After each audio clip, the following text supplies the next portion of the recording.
Entonces busquemos el libro de Romanos, capítulo 12, versículos 9 y versículo 10. Voy a dar lectura. Dice: el amor sea sin hipocresía, aborreciendo lo malo, aplicándoos a lo bueno. Sed afectuosos unos con otros, con amor fraternal, con honra. Daos preferencia unos a otros. Vamos a ir en oración. Señor, te damos gracias y queremos venir esta mañana una vez más a tu presencia, a tu trono, para que tú, Señor, nos bendigas, para que tú en esta mañana puedas hablarnos y no sea la voz del predicador, sino sea la voz de tu Espíritu trayendo verdad, exhortando a cada uno de nosotros.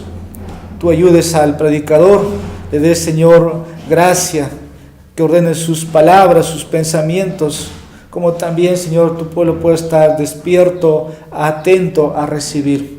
Este es el día que has separado para nosotros y nos gozamos en ti y nos alegramos. Pero ahora, Señor, necesitamos oír tu voz, que tú nos hables.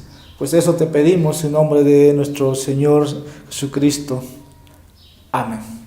Podemos tomar asiento.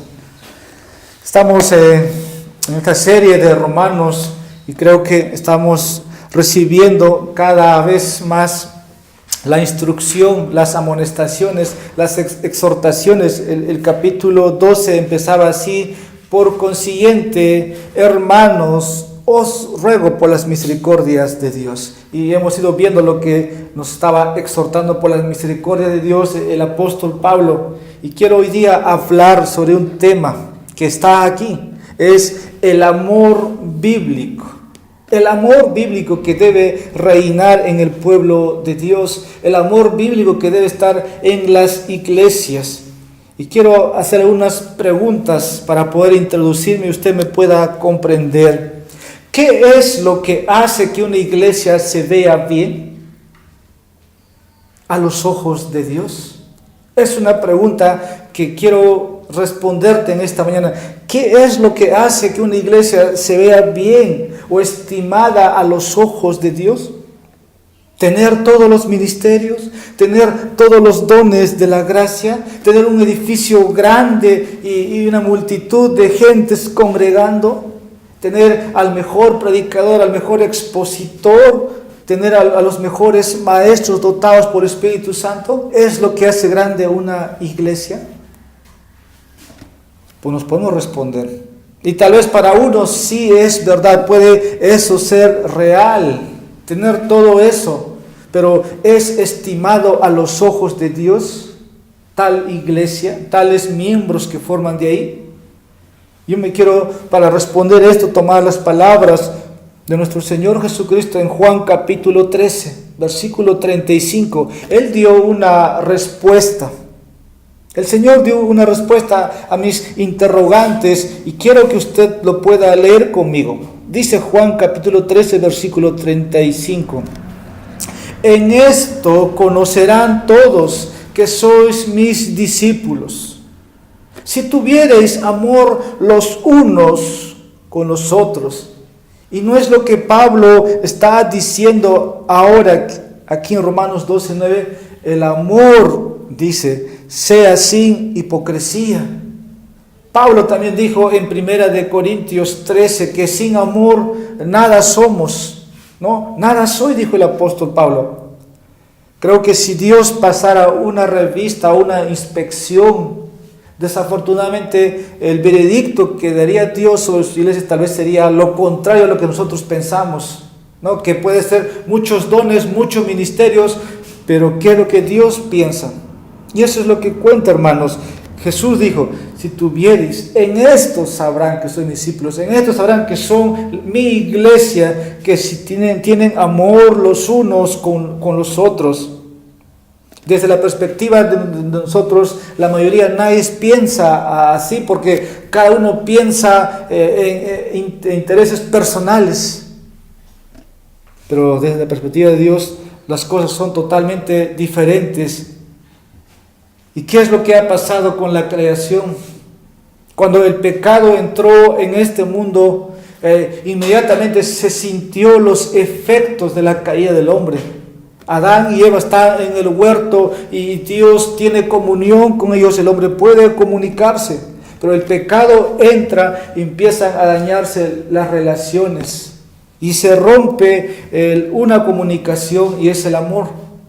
Adán y Eva inmediatamente después que pecan se separaron instantáneamente de Dios porque estaban en una comunión, estaban disfrutando de una comunión. ¿Y qué es lo que hace Adán y Eva? Se esconden y de repente están distanciados ya ahora el uno con el otro. Antes del pecado ellos no tenían vergüenza, no andaban, dice, sin vergüenza, pero una vez que pecaron tuvieron que coser hojas para tratar de ocultar su vergüenza los unos a los otros. Eso está en Génesis capítulo 2 versículos 24, Génesis capítulo 3 versículo 7. Y con esto quiero decir, hermanos, el pecado siempre daña las relaciones. Y si ahora vemos en toda la Biblia, se nos muestra algo, hermanos, de cómo el Evangelio, de cómo la cruz, cómo la obra de Cristo nos reconcilia. Y la Biblia nos muestra de cómo podemos amar a Dios, de cómo podemos amarnos los unos con los otros. Ya no como Adán y Eva cuando falló. O sea, quiero decir que una vez que Adán y Eva pecaron, la comunicación, la relación se rompió. Pero ahora en Cristo, nuestro segundo Adán, nos muestra de cómo ahora podemos amarnos. Pero dice la exhortación aquí, el texto, que esto sea sin hipocresía. Vamos a leer algunos pasajes. Mateo capítulo 22, versículos 37 hasta el versículo 40. Y él le dijo: amarás al Señor tu Dios con todo tu corazón y con toda tu alma y con toda tu mente. Este es el grande y el primer mandamiento. Y el segundo es semejante a este: amarás a tu prójimo como a ti mismo. De estos dos mandamientos depende toda la ley y los profetas. La Biblia nos dice, nos da este mandato. Si nosotros queremos hablar del amor bíblico, es que primero estamos amando a Dios con todo nuestro ser. Yo creo que tenemos 24 horas al día y no creo que sea real que amemos 24 horas, o las 24 horas tal como la Biblia nos demanda.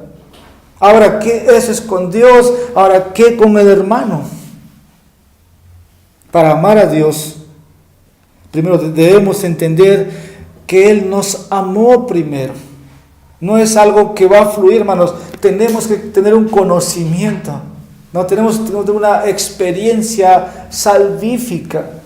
¿Qué dice primera de Juan capítulo 4, versículo 19? Yo quiero dar lectura, entonces usted me puede seguir o buscar en su Biblia. Primera de Juan capítulo 4, versículo 19. Dice: nosotros amamos porque Él nos amó primero. Está el mandamiento. Si queremos amar a Dios, entonces tenemos que entender que Él nos amó primero. Usted conoce la cita de Romanos 5:8. Mas Dios muestra su amor para con nosotros en que siendo pecadores, Cristo murió por nosotros. Como podemos también entender lo que es la justificación misma que hemos logrado o hemos obtenido en Cristo, sin merecer nada, en base a las obras. Romanos 3, versículos 21 al 26. Hermanos, creer que el Evangelio nos reconcilia con Dios, esto debe inundar nuestros corazones de amor. Y así a poder ahora batallar, porque todo lo que vamos a ver es una batalla con nosotros mismos, ¿no? Porque nuestro egoísmo no nos impide amar como la Biblia dice. Pero cuando recibimos el Evangelio, ahora somos adoptados, ahora le pertenecemos, empieza la batalla de amar verdaderamente al hermano. al prójimo, al enemigo y a todo. Aquí el Señor nos manda. Y esta es una batalla de toda la vida. Tal vez cada uno de nosotros amamos a la persona que nos hace bien, ¿no? Estimamos a aquella persona, pero ¿qué pasa de aquella persona que no me cae bien? ¿Qué pasa si de aquella persona que me ha hecho daño? Hablo de un creyente porque esto pasa en el cuerpo de Cristo. Es una batalla. Pablo sabía que esto podía pasar en Roma. Ahora, la batalla es porque el pecado aún mora en nosotros. Ese remanente de pecado. Porque ahorita lo que está pasando es que nosotros estamos siendo cada día renovados a la imagen de Cristo. No, lo que Adán perdió, Cristo lo está restaurando en nosotros. Por eso es que el remanente de pecado ese se resiste, no de poder responder. ¿Por qué? Somos egoístas. Somos egoístas, hay que reconocer. Ahora, a veces no queremos dar amor también. No queremos sacrificar tiempo para mostrar amor. Y así la vida cristiana es una batalla, ¿no? Decimos amar a Dios, pero no estamos amando al hermano. Y esto no es automático, como siempre digo, es una lucha continua. Y una de las pruebas, creo que más prácticas, ¿no?, en la vida del cristiano, porque si verdaderamente soy cristiano, esto debe verse en nuestras relaciones. Estamos hablando del cuerpo de Cristo estas semanas. ¿Quiénes pertenecen al cuerpo de Cristo? A ellos se les ha dado dones. Y la iglesia de Corinto es una iglesia de dones. Pero Pablo habla de falta de amor ahí. Incluso dice Pablo ahí, oigo, ¿no?, de partes que hay chismes, hay divisiones. Entonces falta amor, por eso se introduce el 1 Corintios 13, que si yo hablara, dice, lenguas angelicales y no tengo amor, nada soy, y da todo la lista ahí. Entonces es una lucha, pero también es una evidencia que aquellos que son de Cristo van a amar, no van a lastimar a su hermano, no van a herir a su hermana. Y nos preguntamos, ¿estoy creciendo en amor? Digo, amo a Dios, pero estoy creciendo en un sincero amor hacia mi familia, hacia mis hermanos, hacia el incrédulo que necesita el amor verdadero. Ellos buscan el amor en todas las cosas, pero no van a encontrar el amor sincero de Dios. Siempre se va a manifestar. Pero eso, la evidencia es amando al hermano. Porque Él nos ha amado primero. Él ha derramado su amor hacia nosotros. Acabamos de cantar, un mandamiento nuevo os doy, que os améis unos a otros, lo dijo Cristo. En esto conocerán que sois mis discípulos. Este es el mensaje en el Nuevo Testamento.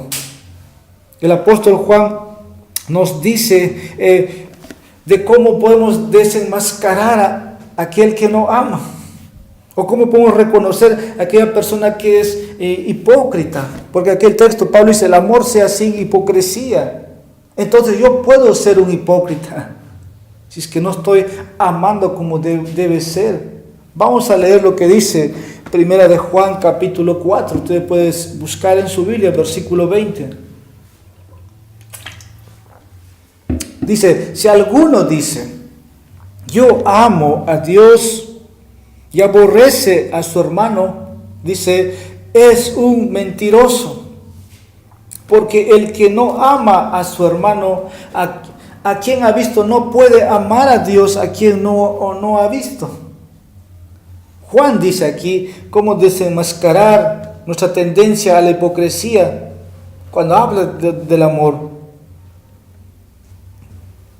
También dice las Escrituras, sabemos que hemos pasado de muerte a vida en esto, en que amamos a los hermanos, y el que no ama permanece en muerte. El apóstol Pablo pone tan fuerte énfasis en todas sus cartas, pero sobre todo en 1 Corintios, ¿no? En 1 Corintios 12, 1 Corintios 13, Él habla sobre el cuerpo de Cristo y los dones espirituales.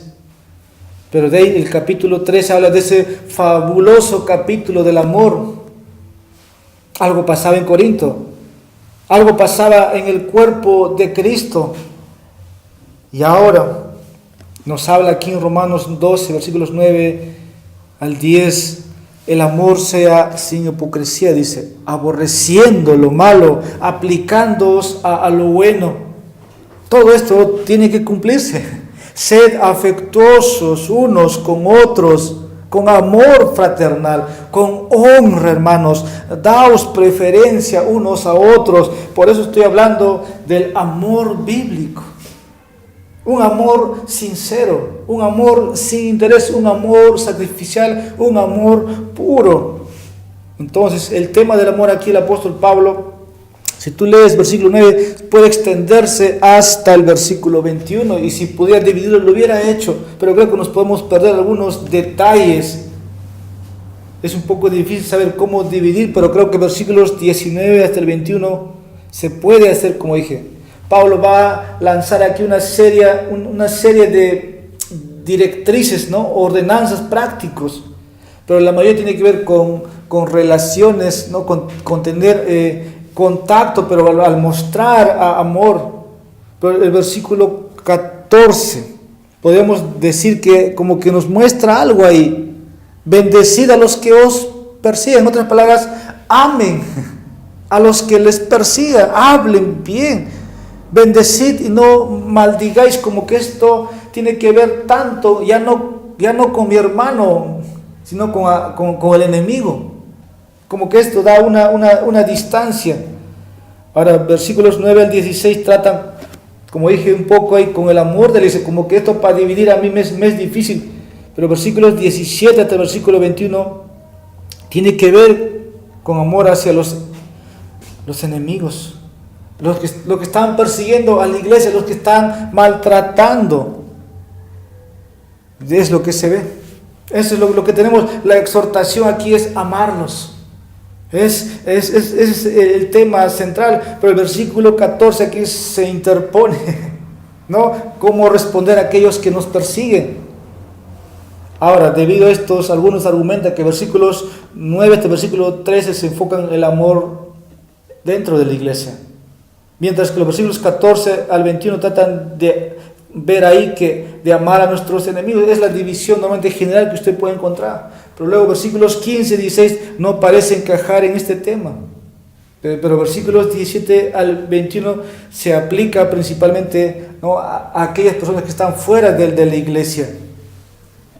Y la mayoría de nosotros hemos sido a veces agraviados por ellos, ¿no? De hecho, esto pasa hoy. Y así todos los versículos 19 al 21 se aplican al amor en todas nuestras relaciones. Este es el resumen, hermanos. La vida sacrificada y transformada nos llama a amar a los demás con sinceridad. Repito, la vida sacrificada. Estamos hablando, versículo 1, ¿de qué? De sacrificio, ¿no? Sacrificio vivo, santo. La vida sacrificada y transformada nos llama a amar a los demás con sinceridad. Esto lo saco de Romanos 12, 1 y 2. ¿Se dan cuenta? Estamos continuando. Digo sacrificial porque es una vida, ¿no?, que va a sacrificar. Una vida transformada. Ahora los mandatos, versículos 9 al 21, todo eso, hermanos, está construido sobre la base del versículo 1 y 2. Pablo nos está mostrando aquí de manera práctica estos versículos, pero esto está en el corazón de todos los que están en la misericordia de Dios. Entonces, si no has experimentado la misericordia de Dios en Cristo, como Pablo lo ha explicado, versículos del capítulo 1 hasta el capítulo 11, no puedes comenzar a aplicar versículos 9 hasta el versículo 21. Es necesario haber nacido nuevo, es necesario haber pasado todos los 11 capítulos para poder experimentar Romanos 12, versículo 9 hasta el versículo 21. Basado en la misericordia de Dios. Debes presentar tu cuerpo en sacrificio vivo, santo, aceptable a Dios, que es vuestro culto racional. Y no debes conformarte, como dijo el versículo 2, no te adaptes a este mundo, sino transformaos mediante la renovación de vuestro entendimiento. Todo por eso tienes que pasar, hermanos. Entonces solamente así la voluntad de Dios será buena, agradable, perfecta, aceptable a Dios cuando ames de verdad. Antes de entrar a los versículos 9 y 10, ten en cuenta, hermanos, que a lo largo del Nuevo Testamento, el amor no es un sentimiento incontrolable que se apodera de usted cada vez, ¿no? Que es situación. Por lo contrario, es un mandamiento para obedecer. El Señor Jesús dijo, como leímos un momento atrás en Juan capítulo 13, versículo 39, os doy un mandamiento nuevo, que os améis los unos a los otros, así como yo os he amado, y que también se amen los unos a los otros. Esta es la demostración que Jesús quiere que hagamos. Y tal vez ahora nos veamos, ¿no?, frente a la cruz, el amor de Cristo ahí. Ahora, ¿qué de mí? ¿Qué de ti? Cristo soportó la ira. Si nosotros estamos dispuestos a soportar ahora al hermano, Él lo hizo. Él lo hizo, pero fue en obediencia al Padre. Él no soportó, Él no fue a la cruz porque sentía que tenía que hacer eso. De la misma manera, yo no tengo que sentir, amar a mi hermano, yo tengo que obedecer, porque el mandamiento me dice que tengo que amar. Esta es la voluntad del Padre. Como base entonces del amor de Cristo en la cruz, podemos definir el amor bíblico, que es un compromiso, como dije, muy sacrificial. Ya no se trata de mí, sino se trata de Dios y de mi hermano a quien tengo que amar. Ahora, si no estás buscando, ¿no?, o que esto suceda en ti, entonces pregúntate si tienes la experiencia, ¿no?, de Romanos 1 hasta Romanos 11. Porque el Espíritu Santo debe hacer reflejar eso en los suyos. Porque estamos siendo conformados a la imagen de Cristo. El primer fruto del Espíritu Santo es el amor. Gálatas capítulo 5 versículos 16 y 22 del versículo 23. Usted considera esto entonces. Si usted ha nacido nuevo, el Espíritu Santo está en usted y el primer fruto que debe mostrar es el amor. Vamos a ver esta mañana 4 aspectos del amor bíblico. Primero, está en nuestro texto, versículo 9. El amor bíblico debe ser sin hipocresía. El amor bíblico debe ser sin hipocresía. Pablo no habría escrito esto, hermanos, porque se le antojó. Yo creo que Pablo tiene un corazón pastoral. Él conoce, él se conoce, y que sabía que habría una tendencia de poder no amar como debe ser. De cómo entre los creyentes allí en Roma podría estar, ¿no?, en hipocresía. Recuerden, es una comunidad de judíos, como también de gentiles, más de gentiles. Y la hipocresía, hermano, tiene que ver con ponernos una máscara, un disfraz, llenos de egoísmo, de celo, de odio, de manipulación. Y aquí dice, el amor debe ser, el texto, sin hipocresía. Yo lamento, yo creo que hemos caído mucho en esto. Y no voy a juzgar a nadie. En el pasado he tenido amigos que me han traicionado, he tenido amigos en la fe que me han defraudado, yo diría. Pero yo no juzgo a nadie, hermano, por lo contrario, les perdono a todos por la causa de Cristo, aunque ellos me vean sus enemigos. Y no me quiero comparar también con la hipocresía de Judas, que traicionó a Jesús con un beso.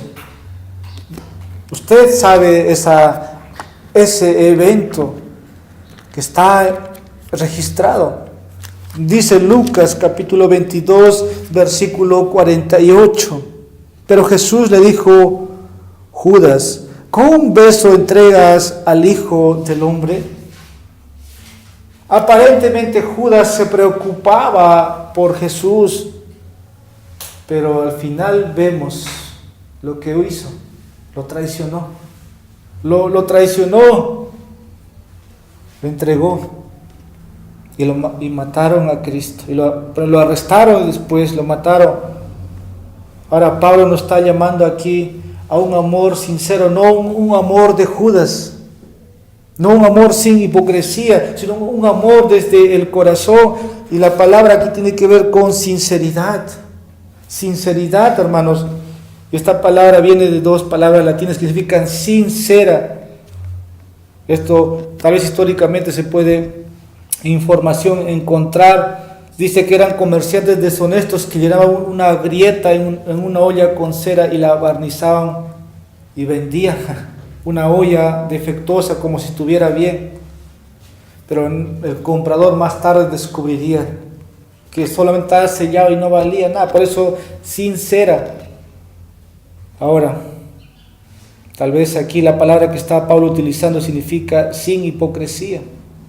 Como esa palabra sincera, el amor sea sincero, el amor sin hipocresía. Y aquí la palabra fue usada para las máscaras, ¿no? Que habían en teatros o en lugares donde habían actores que actuaban. ¿Qué hacían ellos? Nuevamente, si el personaje era triste, se ponía una máscara de un hombre triste. Si el personaje representaba a alguien alegre, lo ponemos una máscara que está alegre. Eso se hacía en las obras de teatro. Y es lo que pasa en nuestros días. El actor no necesariamente sentía lo que estaba señalando su máscara. Eso es lo que Pablo está queriendo transmitirnos aquí. Pablo dice que nuestro amor por el otro no debe ser una máscara falsa. No debe ser. Sino debe ser lo real.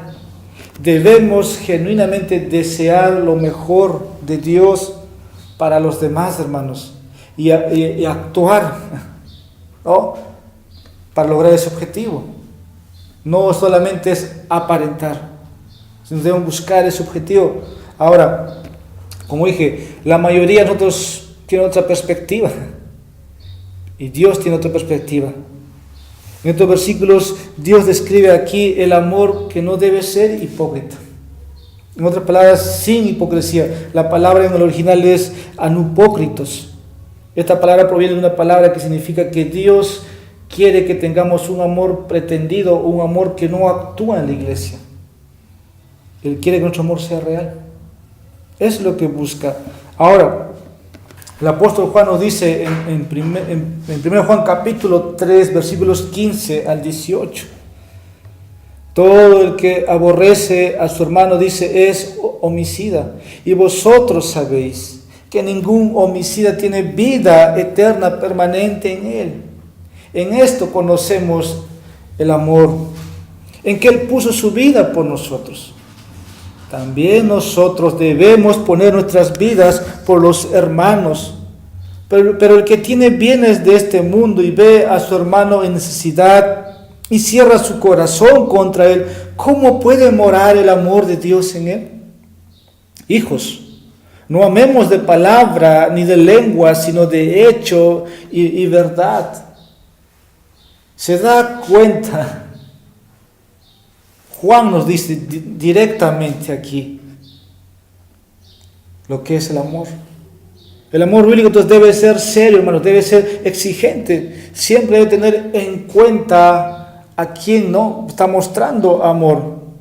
Puede ser que el mayor bien de la persona no sea en ese momento dar el dinero, porque el texto dice, si tu hermano carece de necesidad, entonces, ¿cuál es su necesidad? Parece que cuando hablamos de amor, vemos todo, lo ponemos, no, tiene que ver con dinero, no necesariamente. Yo creo que, aunque a veces se va a dar en el contexto de Juan y Santiago, nos hace ver eso, pero no siempre, hermanos, que la persona que no te dé dinero no significa que no te amen. Si necesita, dalo. Pero si tú le estás dando, puede ser también que estés promoviendo un estilo de vida, ¿no? Tal vez perezoso y irresponsable de la persona. Hay que tener mucho cuidado también en ese sentido. Puede permitirle continuar un patrón tal vez de falta de disciplina o de un exceso de gasto. Algunos en la calle, ¿no? Cuando vemos que nos piden, tal vez podemos estar contribuyendo más al alcohol, a las drogas. Así que el amor bíblico a veces, también es esto, hermanos, confronta el pecado. Confronta el pecado en lugar de simplemente ignorar el pecado. En ese sentido mostramos amor bíblico. En ese sentido buscamos ayudar a la persona. Y si se trata de dinero, pues también le ayudamos a que controle sus gastos. Ahora, el motivo de tu corazón cuando muestras amor es ayudarle a crecer en la piedad. Eso es lo que buscamos. Y el punto de Pablo aquí es eso. Debe ser sincero para que esa persona esté cada día conformando a la imagen de Cristo.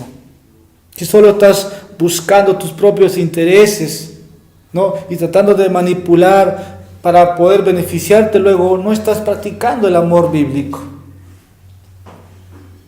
Tenga cuidado, hermanos. El amor bíblico, dice el texto, debe ser sin hipocresía. Por cierto, hasta donde yo sé, la Biblia nunca nos dice, ¿no?, que todos nos van a caer bien. Y es imposible caer bien a todos. Pero la Biblia manda esto, hermanos. Pero debemos amar a todos. Guste o no te guste. No importa cómo te respondan. Pero es el mandato. Esto tiene que ver, se aplica en todo sentido, hermanos. Nosotros somos un pueblo y nos debemos amarnos, así como Cristo nos ha mostrado. Segundo, quiero que veamos ahora en la parte B. El amor bíblico debe ser santo. El amor bíblico debe ser santo. ¿Qué dice? Aborreciendo lo malo, aplicando lo bueno. Aborreciendo lo malo, aplicando, dice, a lo bueno. En el texto griego, que es a aborrecer, y dice, y aplicando, son participios que muestran cómo opera el amor sin hipocresía. Aborrecer lo que es malo y aferrarnos a lo que es bueno. En otras palabras, el amor bíblico es discernidor también, hermanos. Quiero que podamos leer lo que dice Filipenses, capítulo 1, versículo 9. Dice, y esto pido en oración, que vuestro amor abunde aún más y más en conocimiento verdadero, y dice el texto, y en todo discernimiento. Entonces, el amor bíblico también es discernidor. Nunca se nos dice que no debemos decir nada. Por lo contrario, debemos examinar. Y esto abarca todo lo bueno, todo lo malo. Hay que examinar. Y aquí quiero que veamos, ¿no? El amor sin hipocresía continuamente va a odiar el mal. Repito, el amor sin hipocresía continuamente va a odiar o va a aborrecer al mal. Porque el amor bíblico es puro, hermanos. Por eso el amor bíblico debe ser santo, estoy diciendo. Y con esto podemos ver si somos o no hipócritas mediante una evaluación honesta de nuestra propia actitud hacia lo malo. El amor sin hipocresía odia lo que Dios odia lo que Dios clasifica que es malo. Y mientras más desarrollemos ese aborrecimiento o odio hacia el mal, probablemente ya dejaremos de ser hipócritas. Eso es desde la perspectiva de Dios. Ahora, si amamos bíblicamente, también odiaremos bíblicamente. Odiar el mal es parte de un amor que no pretende ni juega aquí a actuar, hermanos. Y las palabras de Pablo obviamente aquí implican que hay un objetivo, ¿no? Que es amar lo bueno y aborrecer lo malo. Esto no cambia, hermanos. Sea en otras culturas, otras décadas, la palabra de Dios sigue permaneciendo. Por ejemplo, la palabra de Dios condena y declara el comportamiento homosexual como algo pecaminoso. Hoy día, ¿qué es lo que se ve? Como que se tolera y se acepta. No importa si esto lo dice el presidente del país o si se lo dice una autoridad alta, que puede decir que es aceptable, pero a los ojos de Dios eso es inaceptable. Y no significa que nos falta amor, por lo contrario, hay que denunciar. No es correcto, no es bíblico, es pecado. Y esa persona necesita a Cristo para salvarse. Si no, su pecado le va a destruir. Ahora, no amamos a las personas que están en pecado, como es la homosexualidad u otro pecado. Si pasamos por alto, no le decimos nada. Por lo contrario, debemos decir que su comportamiento es pecaminoso. Pablo dice aquí, no solo evita el mal, sino que aborrécelo. Debemos detestar o odiarlo, hermanos. El verbo griego usado aquí no directamente tiene esa matiz de aborrecer. Y se debe ver una reacción, hermanos, en nosotros de desagrado, de cómo Dios odia el pecado, de cómo Dios es indiferente a eso. Y nosotros debemos también hacer lo mismo. En vez de reírnos, en vez de entretenernos, ya sea en una película, una novela, no sé qué. No, hermanos, no es aceptarlos. Al amar lo bueno, hermanos, estamos amando lo que Dios ama. Y cuando Dios aborrece también, estamos aborreciendo. Y lo opuesto aquí a aborrecer lo que es malo, como dije, es aferrarse a lo que es bueno. El verbo aquí, aferrarse, literalmente es ser pegado, lo bueno. Y es la voluntad de Dios es buena, como dice el texto ahí, ¿no? Romanos 12:2. Ahora, Dios revela su voluntad moral en su palabra. Pablo nos dice en Filipenses 4:8. Por lo demás, hermano, ¿no? Pensad en todo lo que es verdadero, en todo lo digno, en todo lo justo, todo lo puro, todo lo amable, todo lo honorable. Si hay virtud o algo, ¿no? Meditad en esto. Ahora, aquí Pablo dice que el amor no hipócrita continuamente se va a aferrar el bien, porque se está aplicando a lo bueno. Eso es lo que Pablo nos dice, que se va a aferrar. Significa que va a estar bien apegado, bien cementado. Y esto, la palabra indica una acción continua, hermanos. El amor no hipócrita no puede separarse del bien. Siempre va a estar pegado, es lo que significa, ¿no? Continuamente, cementado o pegado. Y debemos mantenernos firmes en lo bueno, porque el enemigo siempre está tratando, ¿no?, de hacernos aflojar en esa área. Como dice, al final toleremos, ¿no? Y al final termina aceptando. Por lo contrario, debes aceptar más, no, hermanos. Por lo contrario, juzga, critica. Tal vez uno de los versículos para unos que usamos nos dicen, no juzgues para que no seas juzgado. Y como que con eso no tenemos que decirle nada, ¿no? Aquel que está en pecado.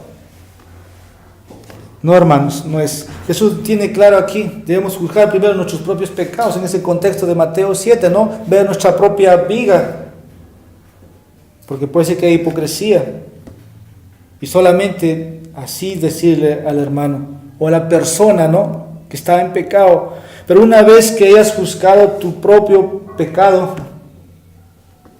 debes odiar, aborrecer el pecado ajeno, ¿no? Vamos a leer lo que dice el Salmo 97, versículo 10. Dice el Salmo 97, versículo 10. Los que amáis al Señor, aborreced el mal. Tan literal, tan claramente. Dice Proverbios 8, versículo 13, el temor del Señor es aborrecer el mal. Está ahí, hermanos. Amar a Dios y temerle a Él son la base para aborrecer lo que es malo, hermanos, lo que es pecado. Por lo contrario, ahora sí podemos amar lo que es bueno, podemos amar la santidad, pero cuando aborrecemos lo malo, estamos aferrándonos a la santidad, lo que es bueno. Versículo 10. Mi tercer punto es esto. El amor bíblico debe ser fraternal.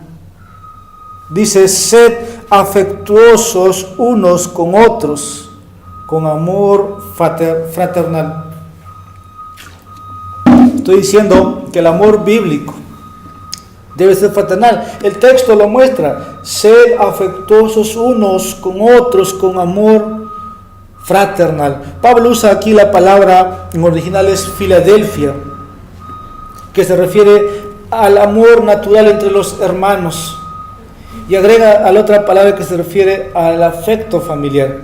Eso da más sentido, ¿no? Con respecto al amor de nuestros hermanos y hermanas cristianos y cristianas, que debemos ser marcados por una devoción, ¿no? Mostrando que es una característica, debemos estar unidos, una familia. Por eso dije hermanos y hermanas cristianos. De nuevo, esto, hermano, no es un mandato, no es una sugerencia,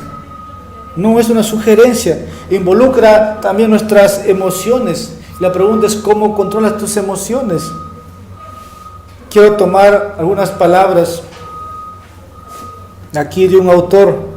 Él señala esto: nunca funciona acercarse a las emociones directamente. Más bien dice, los sentimientos son siempre el resultado de otra cosa, el resultado en última instancia de la comprensión y del pensamiento. Señala que si no nos ponemos una capa de sentimientos que no tenemos, sería pura hipocresía. Más bien debemos volver a las doctrinas de Pablo expuestas en Romanos 1 al 11 y la conclusión lógica de Romanos 12, 1 al 2. Entonces nos daremos cuenta de que por la misericordia de Dios hemos nacido en su familia, con todos los demás que han confiado en Cristo. Ninguno de ellos lo merecía, pero ahora todos estamos relacionados a través del nuevo nacimiento y pasaremos la eternidad juntos.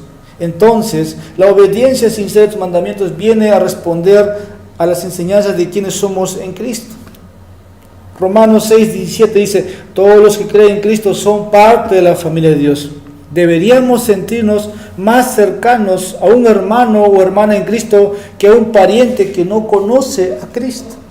Creo que este autor nos ha dicho que somos una familia, hermanos, primeramente.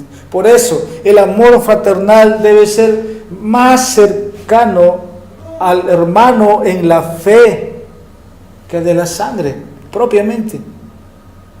Y aquí, en el versículo 10 dice, el amor no hipócrita se dedica continuamente mostrando amor al otro hermano o hermana. Estas imágenes de amor fraternal nos hacen ver aquí, entonces, la familia, ¿no? La familia real, al tratarnos unos con otros. Debemos vernos como una familia. Necesitamos honrarnos los unos a los otros. Necesitamos respetarnos los unos con los otros. Necesitamos darnos preferencia el uno al otro. Y cuando esto no sucede, es que somos hipócritas. Eso dice el texto. No necesariamente, hermano, yo te amo en el Señor. Es un beso de Judas. La vida sacrificada, como dije, transformada, nos llama a amar sin hipocresía. Este amor debe ser santo, debe ser fraternal. Y finalmente, este es mi cuarto punto, el amor bíblico debe ser desinteresadamente humilde. El amor bíblico debe ser desinteresadamente humilde. ¿Qué dice el texto, la parte final? Con honra, daos preferencia unos a otros. Unos a otros. Y aquí la palabra griega traducida, dar preferencia, significa, hermanos, conducir o ir antes, por lo tanto. Bueno, voy a dar un ejemplo aquí, lo que Pablo quiere decir. No esperen que las personas reconozcan, ¿no?, lo que das para que te elogien. En lugar de eso, por lo contrario, ¿cuál es la respuesta? Simplemente reconocer. No debemos buscar honor a nosotros mismos, sino regocijarnos. Sé que esto no es fácil decir, pero es difícil practicar. Necesitamos tener claro que Pablo aquí no está diciéndonos que debemos dejarnos todo. No, hermanos, o dar todo. Por lo contrario, Pablo nos está, por las misericordias de Dios, por los beneficios de la gracia, ahora podemos nada más esto llevar a cabo. Así que eso es lo que debemos pensar, es lo que debemos actuar. No debe haber hipocresía. Ahora, tal vez quiero ilustrar lo que dije un momento, ¿no? Como dice el texto ahí, daos preferencia, con honra. En las Escrituras tenemos a hombres que cayeron en hipocresía. Tienes en Gálatas capítulo 2, versículo 6, ahí, cuando Pablo amonesta a Pedro. Podemos un momento leer, ya estoy finalizando. Gálatas capítulo 2, versículo 6, dice: y de aquellos que tenían reputación de ser algo, lo que eran nada me importa, Dios no hace acepción de personas, pues bien lo que tenía reputación, nada me enseñaron. Pablo dice esto.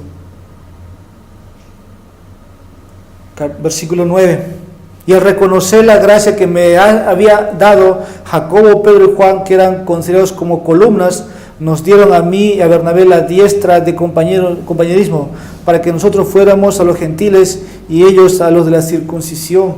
¿Por qué te leo esto, hermanos? Porque es visible la hipocresía, pero también es visible el compañerismo. Ahí tienes el versículo 11, el 14, pero cuando Pedro vino a Antioquía me opuse a él cara a cara porque era de condenar, porque antes de venir a algunos de parte de Jacobo él comía con los gentiles, pero cuando vinieron empezó a retraerse y apartarse porque temía a los de la circuncisión, y el resto de los judíos se le unió en su hipocresía, de tal manera que aún Bernabé fue arrastrado por la hipocresía. ¿Se da cuenta?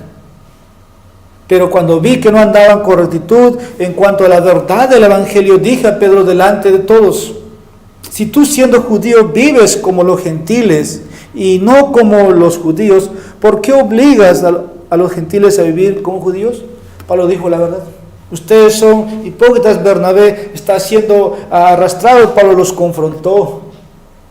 Y es lo que hace el amor bíblico. No busca darte que te exalten, por lo contrario, confronta. El texto dice: daos preferencia unos a otros.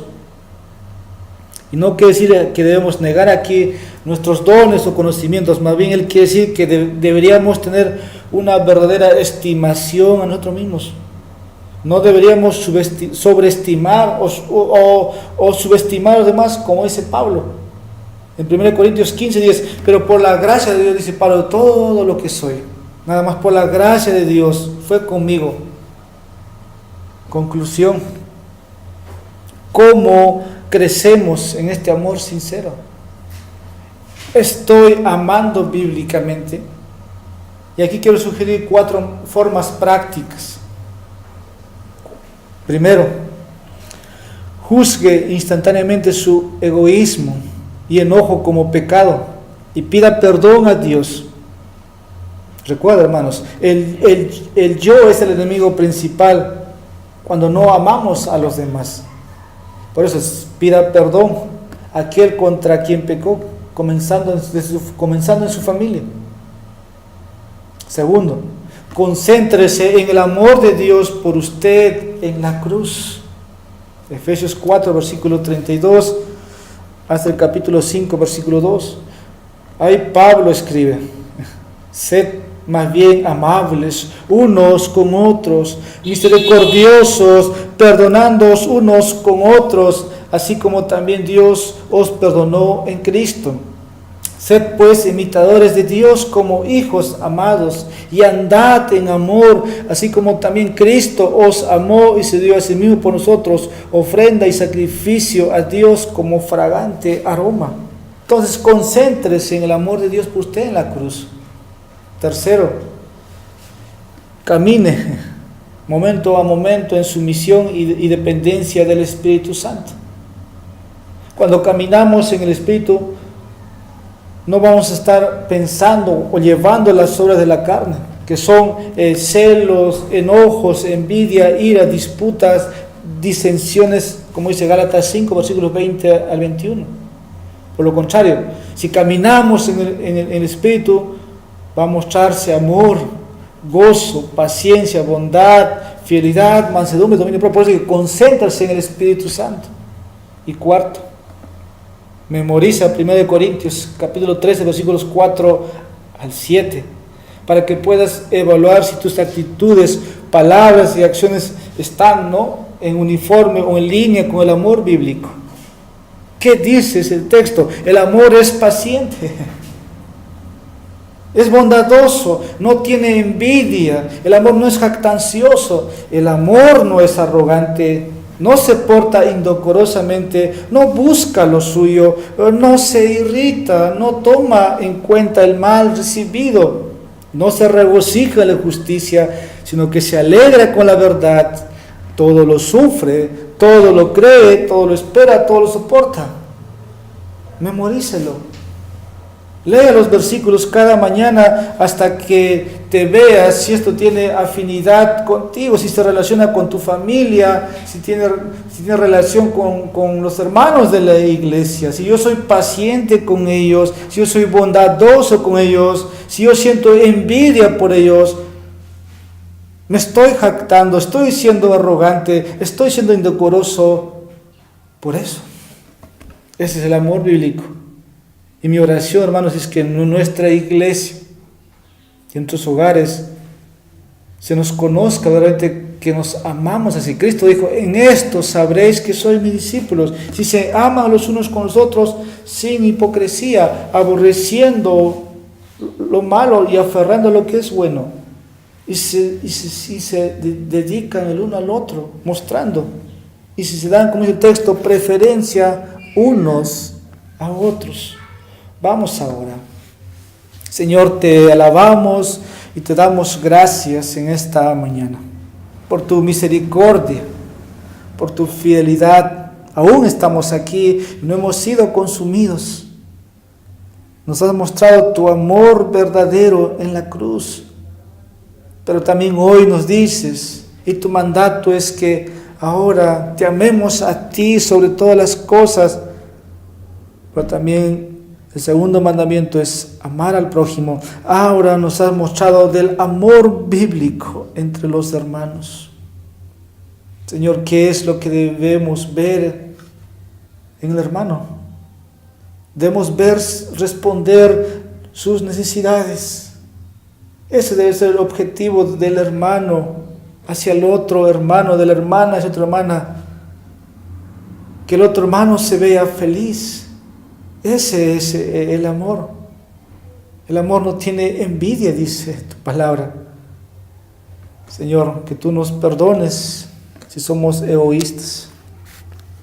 Por lo contrario, nos enseñes a amar bíblicamente al hermano en la reprensión, en la ayuda, para que tu nombre sea glorificado.